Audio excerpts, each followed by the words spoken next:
Hi மக்களே, எல்லோரும் எப்படி இருக்கீங்க? வாரம் நம்ம ஒரு வீடியோ போட்டுட்ருக்குறோம். ஸோ இந்த வாரம் பார்த்தீங்கன்னா நம்ம வீடியோ என்னென்னு தெரிஞ்சுக்கிறதுக்கு நமது சேனலை சப்ஸ்கிரைப் பண்ணிக்கிங்க. ஸோ கூடவே இருக்கிற பெல் ஐக்கான் அழுத்தி ஆல் என்ற ஆப்ஷனை எனேபிள் பண்ணிக்கிங்க. ஸோ அப்போ தான் நான் போடுற வீடியோ உங்களுக்கு நோட்டிஃபிகேஷனாக சேரும். ஸோ வாங்க வீடியோக்குள்ளே போகலாம். This video sponsor by my mobile app application. இது என்னென்னு பார்த்தீங்கன்னா ஒரு இ-காமர்ஸ் பிளாட்ஃபார்ம். இந்த இ-காமர்ஸ் பிளாட்ஃபார்மில் பார்த்தீங்கன்னா எண்ணற்ற பொருட்கள் இருக்கும். ஸோ அந்த பொருட்கள்லாம் பார்த்தீங்கன்னா மற்ற ஆன்லைன் ஷாப்பிங் கம்பேர் பண்ணும்போது குவாலிட்டியும் சரி, குவான்டிட்டியும் சரி, ரேட்டும் சரி, இது எல்லாமே பார்த்தீங்கன்னா உங்களுக்கு பக்காவாக இருக்கும். மற்ற இதெல்லாம் கம்பேர் பண்ண பார்த்தீங்கன்னா உங்களுக்கு ரேட் இதில் கம்மியாகவே கிடைக்க வாய்ப்பு இருக்குது.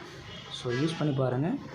இன்றைக்கான டாபிக் என்னென்னு பார்த்தீங்கன்னா முருகப்பெருமானின் 6 படை வீடுன்னு சொல்லுவாங்க. ஸோ இது புதுசாக ஒன்று இருக்குது. அது மருதமலை. ஸோ அதோடு சேர்த்து 7 படை இருக்குது. ஸோ எது ஃபஸ்ட்டு எங்கே இருக்குதுன்னு சொல்லி எல்லாமே முழுசாக பார்க்கலாம். ஸோ வீடியோ ஸ்கிப் பண்ணாமல் பாருங்கள்.